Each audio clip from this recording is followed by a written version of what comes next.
Tyson Walker's back. Michigan State gets a potential Big Ten Player of the Year and a potential first-team All-American. We talked more in depth about this on the season finale episode of Unscripted that will be out with the Field of 68 this week, but we also felt this was big enough news. We needed to do something on our channel about it as well. I'm Craig Waddell. This is Carter Elliott. We're Sleepers Media. You can watch us at Sleepers Media on the YouTube channel, and guess what? We actually get like pennies from that sometimes, which feeds my future child and Cart's DraftKings account. FanDuel, I don't know which sportsbook you use these days. Well, I'm open for that. But also, my wife came home today with a Reform Pilates pamphlet. And those classes aren't cheap, people. So please, for the love of God, engage.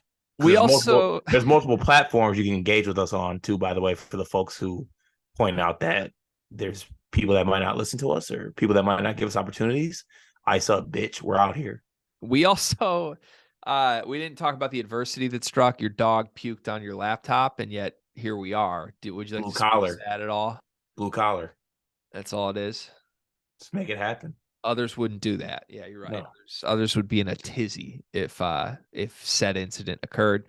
We'll get to Tyson, I promise, but we also should do I'm saying just out loud right now, we need to do our Sleepies Awards episode. That'll come sometime in the next week or so. We have all the nominees and awards listed for that. We just need to record that as a separate episode. And I also think, Cart, you and I should just do a little State of the Sleepers episode early in the offseason here before my child arrives in May. So more to come from Sleeps if you want just general stuff. But for now, we're here to talk about Spartan Dog for Life, Tyson Walker. You're getting a third year in green and white from the man who I believe was your best player this last season. How's it feel, my friend? It feels good. It feels good. Surface level, don't want to overthink it. We basically got back our best player from last year. And even if we get the same level of Tyson Walker that we got this year, like I'm fine with that. There's a world where Tyson Walker is probably better next year. Like I could see that happening. Like that kind of trajectory might happen. So I'm happy about it. I think it's good for our team. I think that other dominoes kind of need to fall in that situation. I think there's other pieces on the team that need to come back, more specifically Jaden Akins. We talked about that in depth on Unscripted. You can go tune into that. Greg might touch on that a little bit more. But straight up, we got back an all Big Ten level player who produced at a very high level for our team and was our go-to guy. And coming into this season, we didn't know who the go-to guy was going to be. Tyson took that role, and now we don't even have to worry about that going into next year because I think that would have been a question going into next year if Tyson didn't come back. So I think it's good to have. And I think it's a situation where I look at Michigan State as a better team and hold them in a higher standard, knowing that Tyson Walker will be back next year. Yeah, he's awesome. One thing I did not say, or I don't think we said on the Unscripted episode, we probably spent about 30 minutes talking about Tyson Walker's return and the domino effect with Jaden Akins on that. So you can listen to that on the Field of 68 YouTube channel. I think that's going to come out just on streaming platforms as well. But one thing we did not mention in the middle of that cart is the fact that I think Tyson Walker deserves so much credit for who he was this year. And I know we've said it here and there, but there wasn't a thing more surprising in the country to me than the development that Tyson Walker made from who he was his first year at Michigan State to who he was his second year. Like if you would just read his numbers to us and been like, Tyson Walker was that on a team that made the Sweet 16, you and I would have been like, huh? Like after year one, like we would not have believed that straight up. I mean, I was a verbal opponent and a shit talker of Tyson. And I think by the end of year one, honestly, I think you and I kind of like agreed he wasn't good for large stretches of that first year. Year two, he was awesome from the moment the season started. Like he was just a totally different guy. And I think he deserves a ton of credit for that.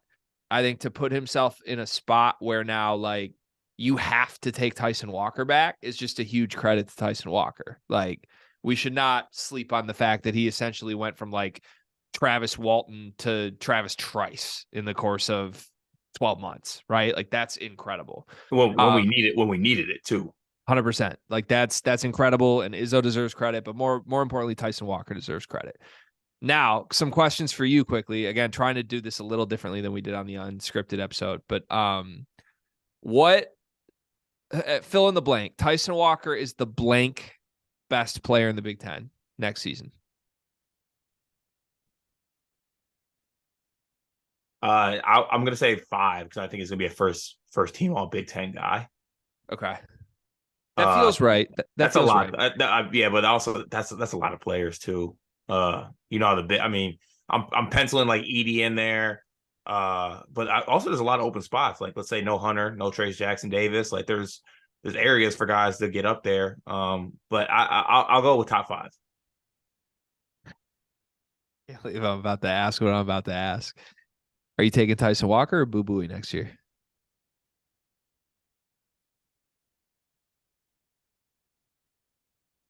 I'm taking Tyson.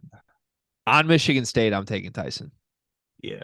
On Northwestern, I think I'm taking Boo Booey, which is fine. They can both be great, you know? I think I'm still taking Tyson on both, but I'll let you. I'm not mad at you for taking Boo. I think next to Hogard, you take Tyson. On a team starting from scratch, I think you might take Boo. Yeah, that's the thing. I would put Tyson next to Boo. I wouldn't put Boo next to AJ. Yeah, I'm with you there. Yeah. All right. I can't believe I asked that. I had to ask that though.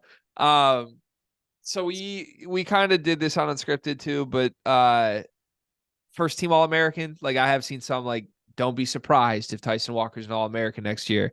My short take is I don't think that's likely, even if Michigan State's awesome and Tyson's their best player, because he's playing next to Hogard and Hogard's just going to gouge some of the numbers from him. Just is what it is. Like Hogard's going to put up 7 assists a game. And even if Walker's awesome, like he's going to need to score like 20 a game to be an All-American on like a 30-win team, which is certainly possible, but I wouldn't bet on that. I think he's more like maybe he gets to 17, 3-3, which feels a little short of All-American numbers, even if Michigan State's really good to me. Yeah, I think it's more so like his stats don't earn him a spot on the team, and I don't. It's more so like, oh, Michigan State's a top 5 team that did all these accolades. Who's the guy that could be on like 3rd team All-American, and they take Tyson, like that type of situation. Yeah. Who's like historically with Michigan State, where does Tyson rank on your guards list? Like I threw Trice out as a comp. I know people have done that before. Obviously, like you have the hierarchy of like Kalen Lucas, and if you're counting Denzel Valentine and Cassius Winston from the last 20 years, we don't need to go back to like Mateen and Magic because those guys stand alone. But like from Kalen on, let's go like Kalen Lucas. You throw Drew Neitzel in there if you really want to. Drew Neitzel, Kalen Lucas, Keith Appling, pre-murders, of course. And then Denzel Valentine, Travis Trice. Where does Tyson Walker rank on that list? I think that and this might kind of be opposite of what you were saying, but Tyson's kind of falling into that mold of like a category below like the Michigan State like great point guards. Like I think it's like him and Travis Trice kind of in that like step below like the guys like Denzel Cash and all those guys. I think there's such a huge gap between those guys and like other point guards. Is like we're going from that to like Foster Lawyers and Rocket Watts, and there's really no middle. Like Travis Trice was the only middle guy to me. Find the middle. Tyson Walker's the middle guy. Like he's not an all-time Michigan State great, but like he can be like in that category of having the Travis Trice type run in the tournament, be the middle, like not the great, but the middle guy. And that'd be amazing for Michigan State too, by the way. We just spent 2 years saying the mantra of Michigan State, the most important thing for Michigan State was find the middle. And little did we know, Cart, all along what we meant by that was find Tyson Walker. Find Tyson Walker. He was the middle. Wait. Wow. That's why we weren't wait. No, I might play some Michigan State future right now. Like we had no idea, but that's what it was all along. That's what it was. Oh my God. I love when things come together like that. That was just like puzzle pieces fitting at once. Michigan State's going to be really, really good next year. I keep saying it, but we talk more about it on Unscripted, but like it just, the story to me the last couple of years has been like the talent level.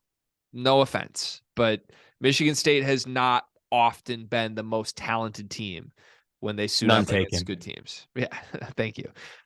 That's going to change next year. There's not going to really be any games in the Big Ten that Michigan State's less talented than the opponents that they play, other than like maybe Ohio State, maybe with that class. But like I'm taking Michigan State with their backcourt with Tyson and the freshman, right? Like, does that's a noticeable shift, and Tyson's a big part of that, right?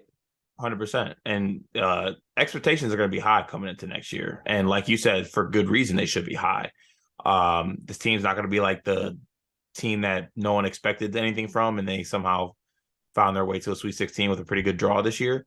But yeah, they're not going to sneak up on anybody. I think I pointed out on Unscripted, but I think the addition and the thought of adding the athleticism that the freshmen bring. This was a team that struggled finishing at the rim. They were one of the worst 2-point percentage teams in the country, but we were amazing at 3-point percentage. So it was like, okay, I'm fine with that. Plus, it was great to watch because we never missed 3-pointers except in those first 2 tournament games. But remember what that felt like, because that ain't yeah, gonna happen next year. Yeah, it's gonna be different. It's gonna be different, but it could be different in a good way. Hey, the dunks will be fun. It's not just dunks, rebounding, all that. Joey rebounded. Joey did rebound. Joey rebounded because Joey was one of the most athletic dudes in the front court. Yeah. Yeah, I mean, the athleticism is going to be great. Michigan State's going to be Marty's great. athleticism got canceled out by everything else going on with him. Michigan State's likely my preseason national title pick, barring other, like, that's not even bullshit either. I'm not like joking. Oh, because UConn's losing Hawkins. Barring additional transfer ads from other teams and barring a Jaden Akins departure, Michigan State will be my preseason national title pick until I see somebody better. With that said, there might be a Jaden Akins departure. We're saying this right now. Those words have just been uttered by me at 11:48 p.m. Eastern Time, Monday, April 10th. Tomorrow morning, before the world even sees this video, Jaden Akins might announce that he's back at Michigan State or that he's in the portal. But there's a very real chance it could be either one of those options, right, Cart? Yeah, I'm also at the point where I want to just do it. Like, just let's stop with this. Like, whatever you're gonna do, I already told you. I mentioned it. Take a drink if you're playing this. I mentioned it on Unscripted. Like, I'm not upset that if he leaves because I truly understand why he would. Like, I'm not mad at that. It hurts me as a Michigan State fan, but as I said, I would understand why he. Why would he? Huh? Why would he? You've always made me explain why he would. Why would he leave, Cart? Because unfortunately, in the landscape of today's NBA, there's no need for 6'3" small forwards. Huh. There is a need for guys that can have the ball in their hand at 6'3" and got pop and athleticism and can knock down shots. Jaden Akins might have that in his bag. He does have that in the bag. I say that he does. I think he does. He does. He definitely does. But Izzo, even with like my jokes on this, and I do think it's a very serious threat that this might happen. More on Unscripted on my thoughts on it. I think Tom Izzo has an iconic pitch here, though, and I think Tom Izzo is good enough to seal the deal with a pitch of like, listen, bud, let's shut the door. Have a seat on my couch, okay? Bud. Listen. Can he drink yet? Is he 21? What's your you want a scotch, Jaden? What do you need? We're gonna be the number 1 team in the country next year, and Izzo's like forehead wrinkle is just like vibrating. It's like we are noble. We are the best team in the country, Jaden. You can talk about whether you want the ball in your hands or not. You're playing 32 minutes for us next year. You're gonna lead us in shot attempts next year. Whatever the hell you want. You're going to give that up for what you think you want? Well, that's a hell of a pitch, man. Especially if I'm Jaden Akins, I got to look Tom Izzo in the eyes saying those words to me. Like, one, I probably pissed myself. And then 2, I don't know. I don't know that I would be able to tell him I'm gone.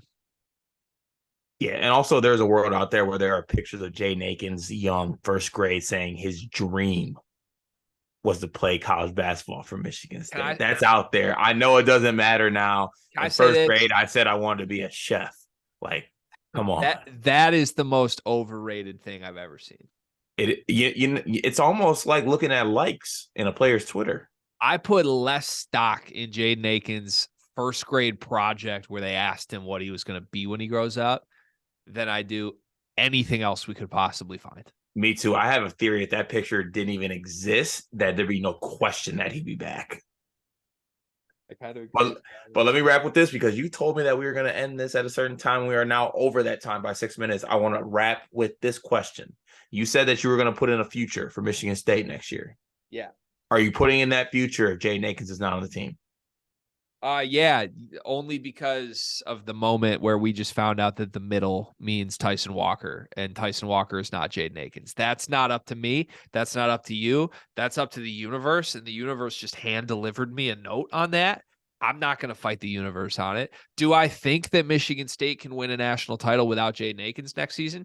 Absolutely not, unless they have a different center than Mady Sissoko, and they won't. So, no, I don't think they're a national title contender without Jaden Akins. But then again, I just had to sit and watch and drive 22 hours to see San Diego State have a chance at winning a national title card. Who am I to tell Michigan State they can't win a title with Mady Sissoko at center? You know what? Bring Pierre Brooks back. Let's give him 25 minutes and see if we can win a national title card. Why not? Anybody can do it these days. We need time. We need a good basketball season. I don't like how we look at the college basketball landscape right now. We love this. I give you credit. Your team is doing their part. I'll say that. Michigan State's doing everything they can to bring college basketball back, other than recruit a transfer center. They're not doing that. It'd be nice if they did that. If they did that, you would be no question the best team in the country. Like, it's gone literally the 2-year progression from like, we could go from like a bubble team to like a 10 seed if we got a center, to like, we're the 5th best team in the country, but we could be number 1 if we got it. It's so funny to me. It's so wild. There are centers in the portal. Good ones too, at that. Very good ones. I know one who has a podcast who's damn good. Last thing I'll mention, because I tweeted this. I would drive to Ann Arbor right now, pick up Hunter Dickinson, stop at the nearest Ann Arbor Beyond Juice, whatever place has the worst Wi-Fi in Ann Arbor, let him record Round Ball with Marty Dickhead, then drive him to East Lansing and get him a locker and get him a jersey and get him in the program. Let that be known.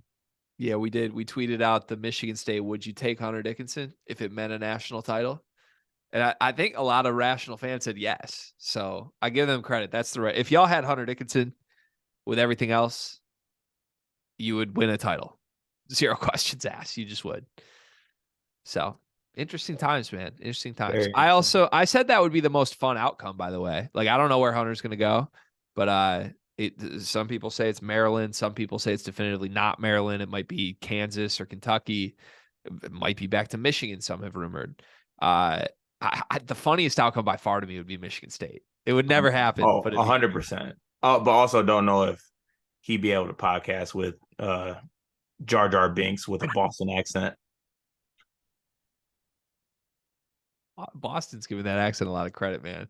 All right, stay tuned. More coming from the Sleepers soon. It's going to be a long year for me with how good Michigan State's going to be. But enjoy, Spartan fans.